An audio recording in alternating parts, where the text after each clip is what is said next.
الحمد لله رب العالمين، والصلاة والسلام على رسوله محمد وعلى آله وأصحابه أجمعين. قال الله تبارك وتعالى في القرآن العظيم: فأعوذ بالله من الشيطان الرجيم. كنتم خير أمة أخرجت للناس تأمرون بالمعروف وتنهون عن المنكر. الآية. صدق الله العظيم. خدمت بینندگان عزیز و گرامی، خدمت همه سروران، السلام علیکم و رحمت الله تعالی و برکاته. یک بار دیگر در خدمت شما از برنامه‌های اسلامی که یکی از اون برنامه‌ها الگوهای هدایت هست قرار داریم و قرار گرفتم. امید است که الله سبحانه و تعالی برای ما توفیق بدهد تا اینکه از چنین الگوهای زیبایی که داریم الگو برداری بکنیم و آنها را برای خود الگو قرار بدیم. الگوهای هدایت کیا هستند؟ در برنامه گذشته ارتباط به آنها که پروانگان شمع نبوت هستند، آنها که فارغ التحصیلان مدرسه رسول اکرم صلی الله علیه و سلم، یعنی اصحاب جلیل القدر رسول معظم اسلام صلی الله علیه و سلم می باشند. در برنامه گذشته صحابه را لغتا و اصطلاحا و شروط صحابه را به طور خلاصه و فشرده اشاره کردیم و صحابه را از دیدگاه قرآن گفتیم بیان می کنیم. یک آیه را که وکذالک جعلناکم امة وسطا، این آیه مبارکه را مختصرا اشاره کردیم. آیه دیگر الله سبحانه و تعالی می فرماید: کنتم خیر امة اخرجت للناس تأمرون بالمعروف و تنهون عن المنکر. شما بهترین امت هستید تا در بین امت امر به معروف و نهی از منکر داشته باشید و ایمان به خدای تبارک و تعالی داشته باشید. ارتباط به این آیه مبارکه ابن عباس رضی الله عنهما 4 قول را بیان میکنند.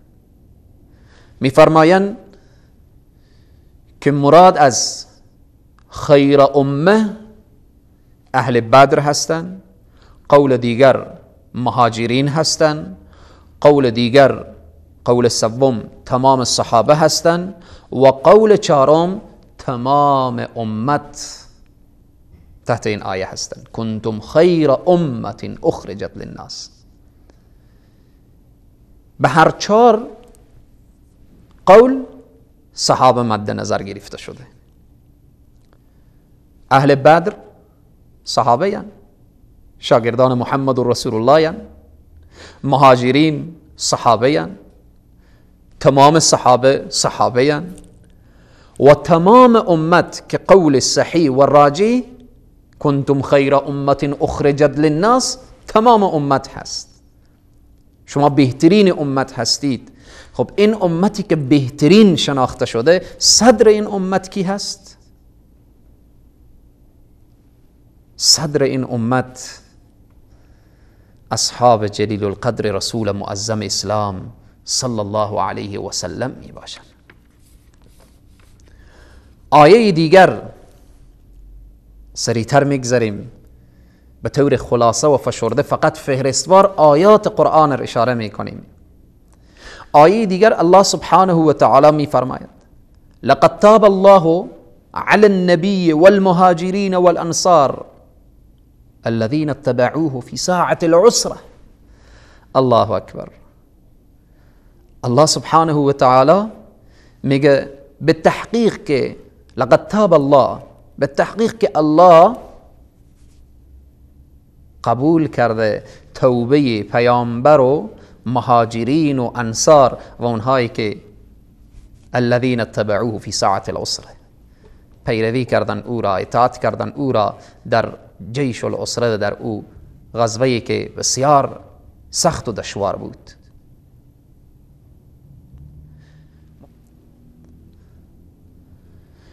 مفسرین میفرمایند ارتباط به این که آمده لقد تاب الله علی النبی والمهاجرین والانصار، خداوند جل جلاله لقد تاب الله علی النبی میگه توبه پیامبر و مهاجرین و انصار.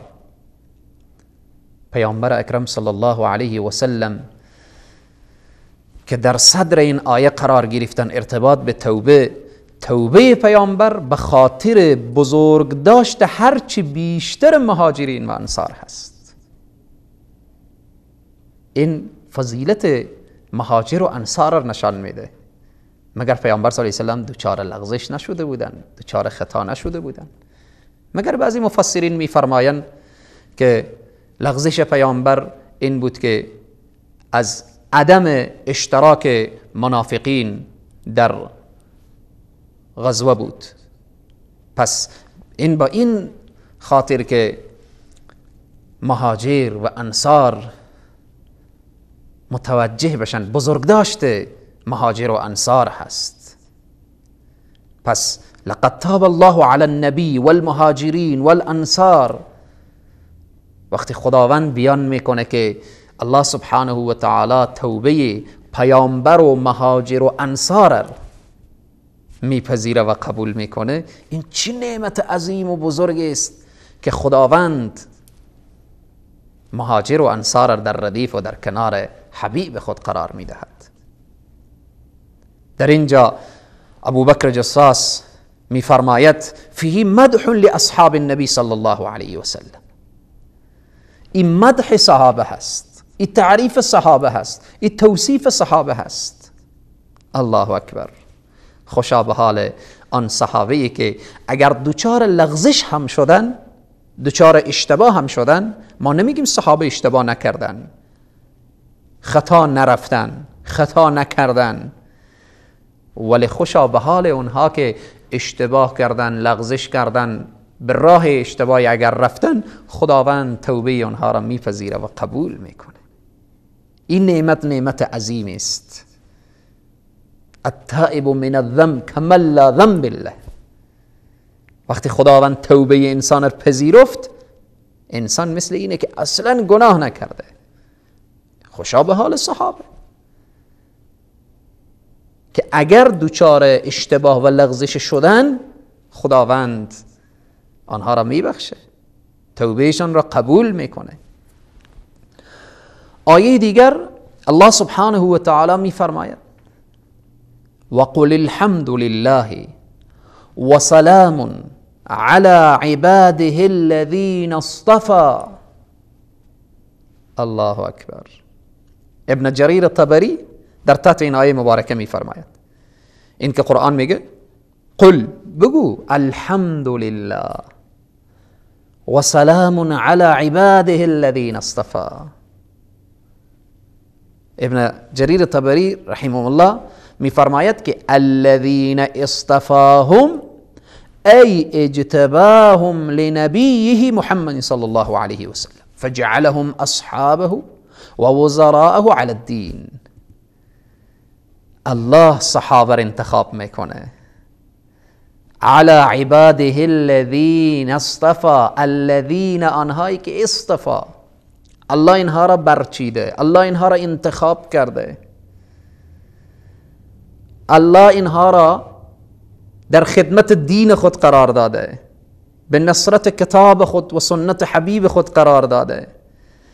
از بین همه انسانها بعد از انبیاء علیهم السلام بهترین انسانها و شایسته ترین انسانها، با تقواترین انسانها و محبوبترین انسانها بعد از انبیاء علیهم السلام اصحاب پیامبرن.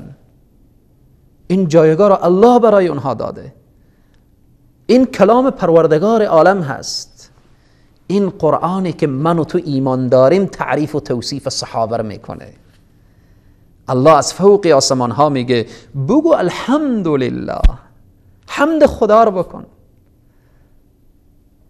ثنا و ستایش الله رو بیان کن که چنین سربازان جان بر کف الله میگه من در خدمت تو گذاشتم. صحابه چنین شخصیت هایی هستند که تیر میآیه، بعدا در شناخت صحابه انشاءالله میخوانیم که این جان فدایی، جان نثاری، ایثار، از خودگذشتگی، اینها در وجود صحابه بود. تیر میآیه که به جان رسول الله صلی الله علیه و سلم اصابت کنه، صحابه دست خود را میگیره که در دست صحابه بخوره، به جان رسول الله اصابت نکنه. الله اکبر. الذين اصطفى، الله که اینها را انتخاب کرده، الله که اینها را از بین همه انسان ها برچیده. آیه دیگر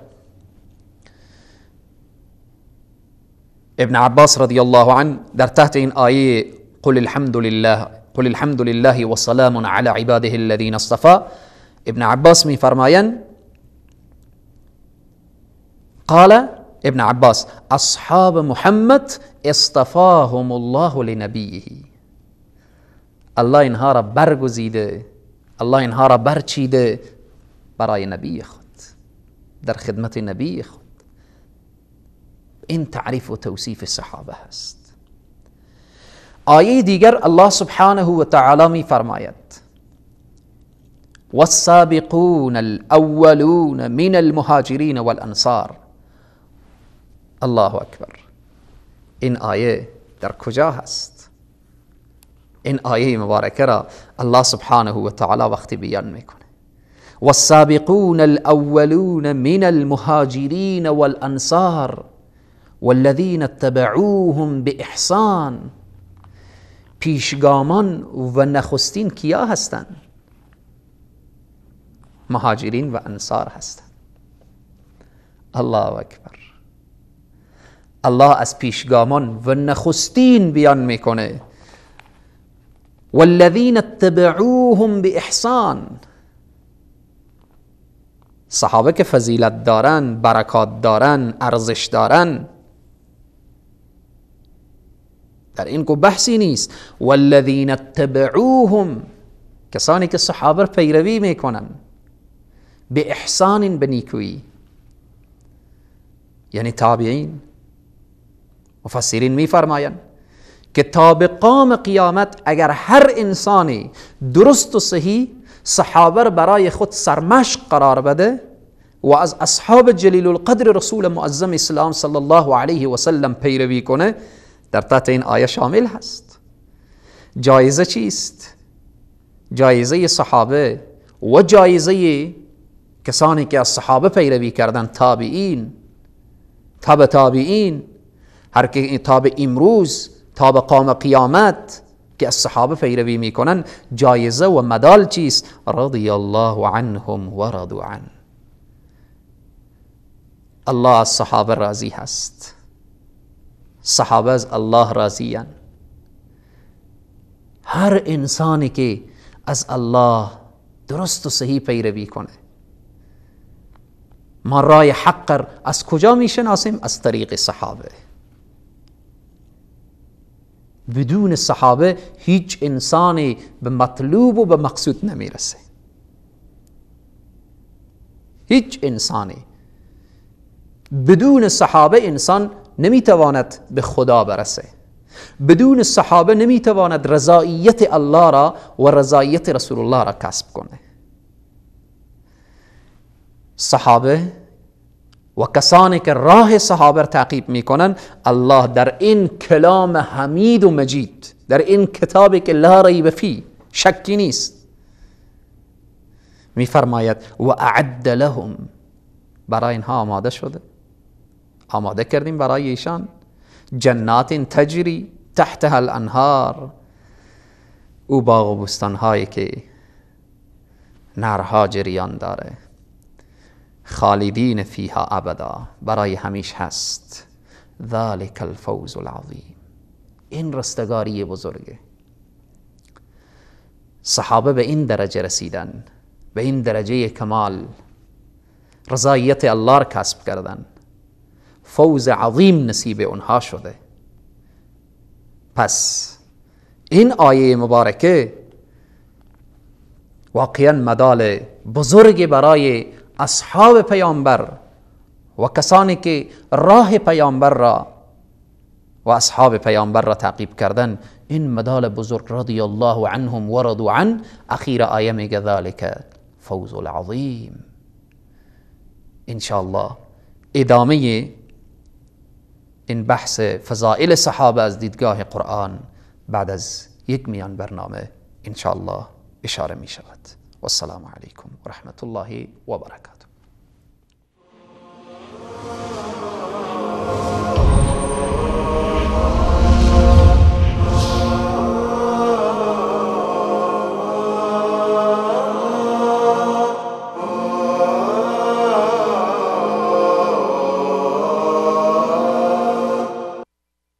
هدي الحبيب يقودني وبنوره تصفو الحياة. قد سار في درب النبي صحب وأشراف تقى. قوموا إلى الدرب المضيء نسمو ونرقى في علاها ونعانق.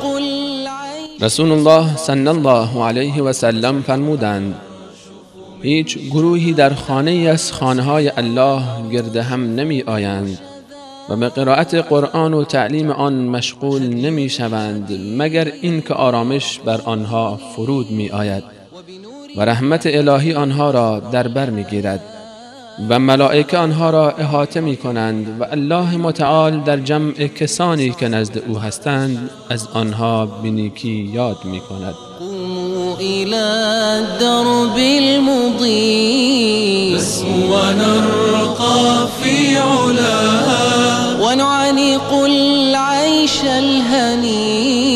نحيا ونرشف من شذا نحيا ونرشف من شذا. هدي الحبيب يقودني وبنوره تصفو الحياة.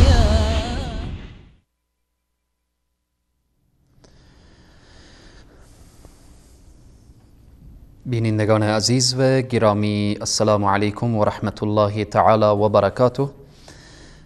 مجددا به برنامه های الگوهای هدایت خوش آمدید.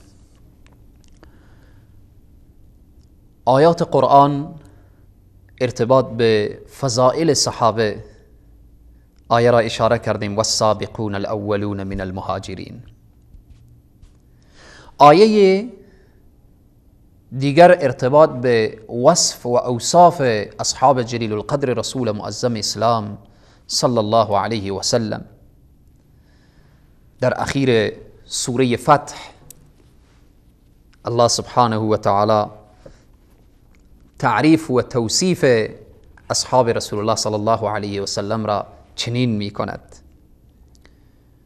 محمد رسول الله والذین معه اشداء علی الكفار رحماء بینهم. الله اکبر. محمد رسول الله، کسی به واقعیت که به پیامبر اکرم صلی الله علیه و سلم ایمان داشته باشه تعریف صحابه میدانه. محمد رسول الله، محمد رسول خداست، فرستاده الله است. معلم بیان میشه، شاگردان و تعریف و توصیف شاگردانش، پروانگان شمع نبوت، فارغ التحصیلان مدرسه رسالت دارای این صفات بودن. محمد رسول الله والذین معه، آنهایی که به همراه پیامبر بودن. به همراه پیامبر کی بود؟ هم نشین با پیامبر کی بود؟ دفاع از پیامبر کی میکرد؟ اصحاب پیامبر بودن. والذین معه، آنهایی که با همراه پیامبر بودن دارای این صفات بودن. اشداء علی الکفار، با کفار سختگیر بودن. وقتی فرزند مسلمان میشد پدر برایش مطرح نبود. وقتی پدر مسلمان میشد فرزند که مشرک بود فرزند برایش مطرح نبود. اشداء علی الکفار، با کفار سختگیر بودن. رحماء بینهم، بین همدیگر رحم، ترحم، شفقت، مهربانی. صدیق اکبر که پول میده غلامو برده آزاد میکنه، بلال آزاد میکنه. صدیق اکبر بلال رو با آغوش میگیره. فاروق اعظم سلمان فارس رو با آغوش میگیره. عثمان ذی‌النورین صهیب روم رو با آغوش میگیره. رحماء بینهم، رحم، شفقت، ترحم، مهربانی در بین هم دیگر. اشداء علی الکفار، با کفار سختگیر بودن. رحماء بینهم، بین هم دیگر رحم، ترحم و شفقت. اینها وقتی که میدیدی رحماء بینهم، تراهم، ایشان را که ببینی مصروفیتشان چیست، شغلشان چیست. تراهم رکعا سجدا، در حال رکوع و سجده هستند، در حال راز و نیاز هستند. این تعریف و توصیف را الله سبحانه و تعالی در قرآن میکنه. در برنامه اول اشاره کردم کسانی که صحابه قبول نداره با قرآن آشنا نیست، و یا این که این قرآن را قبول نداره. چیز واضح و مسلم است. کتب دشمنان صحابه بردارید، مطالعه کنید که داخل کتبشان اشارات زیادی هست و نعوذ بالله به تحریف قرآن. خب کسی که به تحریف قرآن قائل باشه یقینا صحابه را قبول نمیکنه، یقینا این آیات را قبول نداره. رکعا سجدا، صحابه از الله چی طلب میکردن؟ وقتی دنبال پیامبر می آمدن، وقتی جان فدایی به جان نثاری می کردن، صحابه چی طلب می کردن؟ آیا صحابه پست، مقام، چوکی، عزت ظاهری دنیا، مادیات؟ الله میگه، رب العالمین میگه، چون الله از دلها واقفه. اینها چی طلب میکردن؟ یبتغون، طلب میکردن. چی طلب میکردن؟ مسند و قدرت؟ نخیر. فضلا من الله و رضوانا، فضل الله را طلب میکردن، رضایت الله را طلب میکردن. الله هم آنچه که طلب میکردن الله نصیب صحابه کرد. گفتیم والسابقون الاولون من المهاجرین والانصار والذین اتبعوهم باحسان رضی الله عنهم ورضوا عنه یبتغون فضلا من الله و رضوانا، رضایت نصیبشان شد. ادامه آیه میگه ذلك الفوز العظیم، فضل پروردگار، این فوز عظیم نصیبشان شد. یبتغون فضلا من الله و رضوانا. در سیمای اونها چی دیده میشد؟ سیماهم فی وجوههم من اثر السجود، اثر سجده در پیشانی اونها نمایان بود. سبحان الله. این تعریف و توصیف صحابه. قرآن کتاب زیبایی است. پروردگار عالم بیان میکنه که اینهایی که ما انتخاب کردیم، آیه پیشتر که اشاره کردیم، و قل الحمد لله و سلام علی عباده الذین اصطفى، که الله میگه ما اینها را انتخاب کردیم.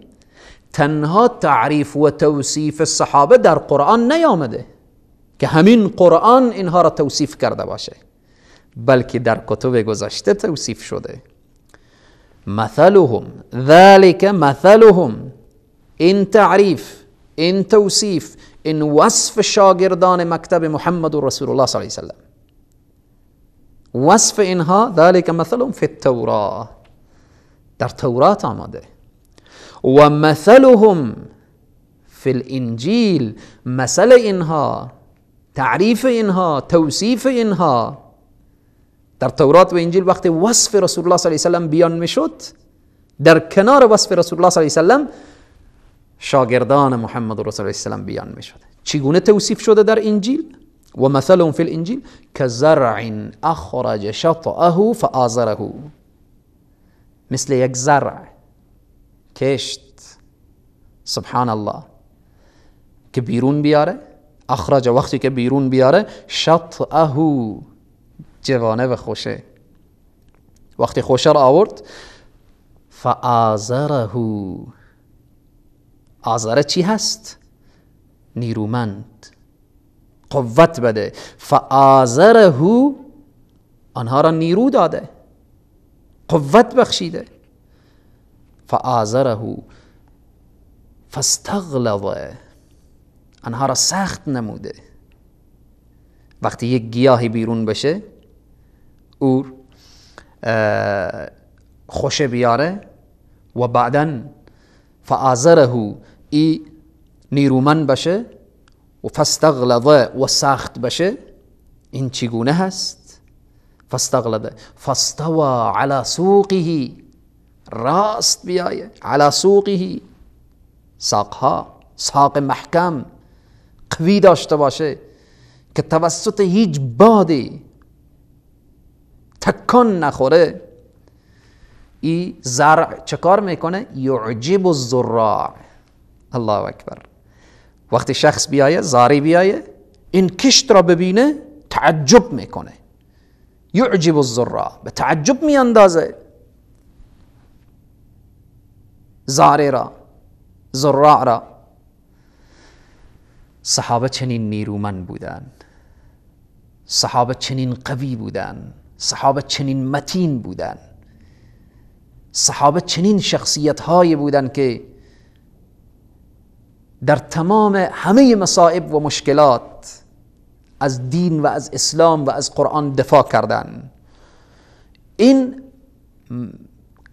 قوی بودن صحابه و این متین بودن صحابه و این ثابت قدمی صحابه چه کار میکرد؟ هر قدر شکنجه میشدن، گرسنگی میکشیدن، زیر شلاقها بودن، آهنها و اخگرها سرخ میشد، در بدن صحابه چسبانده میشد و اینها قویتر میشدن. کفار را چه کار میکرد؟ وقتی که یعجب الزراع لیغیظ بهم الکفار، کفار را به غیظ می آورد، لیغیظ بهم الکفار. اینجا دیگه کفار به خشم می آمدن که چرا این شکنجه میشه. باز هم آماده نیست که یک حرف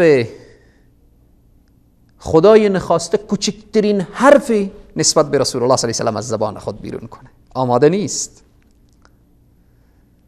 قرآن صحابه چنین تعریف میکنه. الله برای اینها، این صحابه‌ای که کفار به غیظ میارن، برای اینا چی وعده فرموده؟